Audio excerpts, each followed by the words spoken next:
Bonsoir à tous, bienvenue sur ATV Guadeloupe dans Question Directe. Notre invité ce soir, Joël Lobo, le président de la Chambre de métiers de Guadeloupe. Bonsoir. Bonsoir à la Guadeloupe, La- bonsoir aux artisans. Oui, la Chambre de métiers va mieux. La Chambre de métier, depuis un certain temps, se porte bien, je dirais.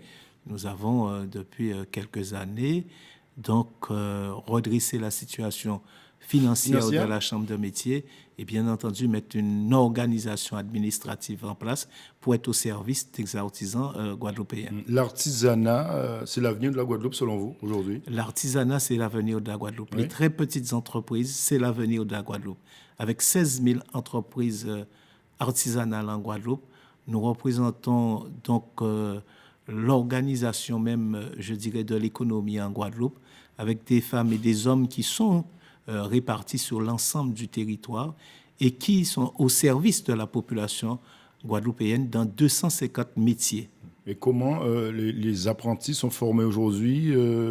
Vous avez les moyens de votre politique aujourd'hui pour former ces apprentis de plus en plus nombreux d'ailleurs.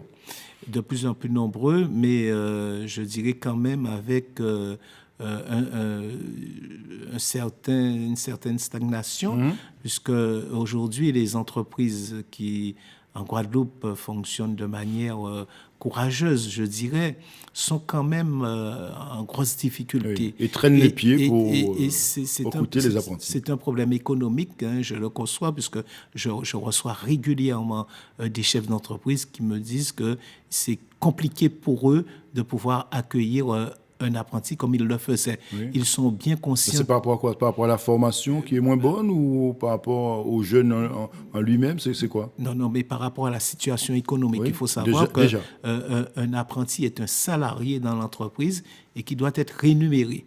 Il arrive dans l'entreprise la première année, Oui. il n'a pas encore tous les moyens de pouvoir être productif pour le chef d'entreprise, mais il doit quand même toucher un salaire. Même s'il y a une contrepartie pour l'entreprise? Alors, la contrepartie, la première année, elle est quand même minime, puisque n'ayant pas encore d'expérience, Oui. le chef d'entreprise doit accueillir ce jeune, doit le former et doit le payer. Alors, c'est vrai que le gouvernement a fait un effort pour les jeunes de moins de 18 ans. Je dirais que c'est déjà un premier pas, mais il ne faut pas oublier qu'il y a énormément de jeunes jusqu'à 26 ans qui souhaitent rentrer en apprentissage et ça devient de plus en plus difficile pour eux. Vous le savez, le nouveau président de région, Henri Chalus, a promis un nouveau modèle économique.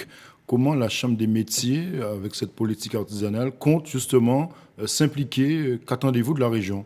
Nous sommes tout à fait preneurs de ce nouveau modèle économique et je dirais même que nous devrions être les premiers à pouvoir proposer. Nous Oui. avons déjà travaillé sur un projet pour le président Chalus parce que nous croyons véritablement que c'est les petites entreprises qui pourront relancer l'économie en Guadeloupe, qui pourront relancer le pouvoir d'achat des Guadeloupéens. Quand quelqu'un crée son entreprise, il crée son emploi. Oui. Alors, c'est vrai qu'il y a la partie économique, mais il y a aussi l'emploi. Nous pouvons agir sur l'emploi avec les très petites entreprises et nous avons, pour le président Chalus, un dossier à lui remettre. Ouais. Donc, vous n'avez pas encore rencontré Henri Chalus, ce sera fait dans les prochaines semaines? Je pense que ça Oui. sera fait. Il a déjà dit qu'il allait rencontrer les chambres consulaires et aussi la formation. Donc,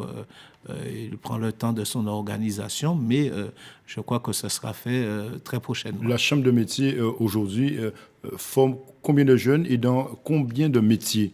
Mais écoutez, nous avons environ à notre CFA de l'URMA 700 jeunes dans les métiers du bâtiment, de l'alimentation, des services, de la production.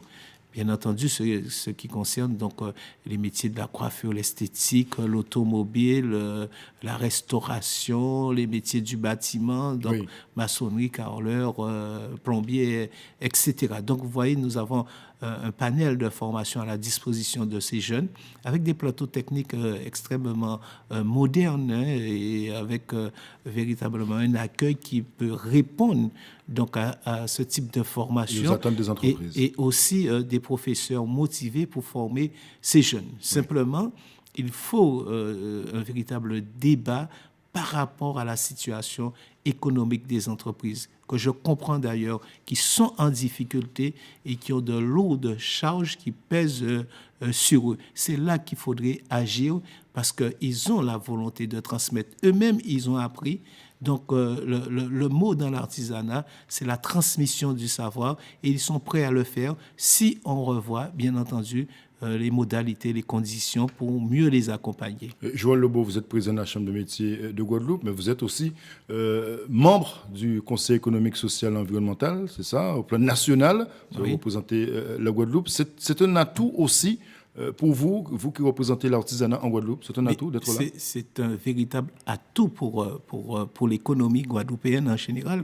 Je rappelle que j'ai eu le soutien des autres chambres consulaires, de la CCI, de la Chambre d'agriculture. Et c'est avec ce monde économique que je vais travailler, que je vais, bien entendu, assurer mon mandat de conseiller économique et social environnemental et pour, bien entendu, être au fait des choses. Et dans cette instance, vous êtes entendu, vous pouvez faire passer des messages, vous pouvez vraiment défendre vos idées pour l'artisanat en Guadeloupe ou pas? Oui, bien entendu, parce que nous avons des commissions de travail et moi-même, je fais partie de la commission des actions économiques. Donc, vous voyez l'importance que ça peut avoir sur la Guadeloupe. Mais nous avons aussi un espace de dialogue avec les autres parlementaires, les sénateurs et les députés des Outre-mer, où que nous nous retrouvons avec les conseillers d'Outre-mer. Donc, vous voyez, un espace de discussion, un espace d'échange fort pour, bien entendu,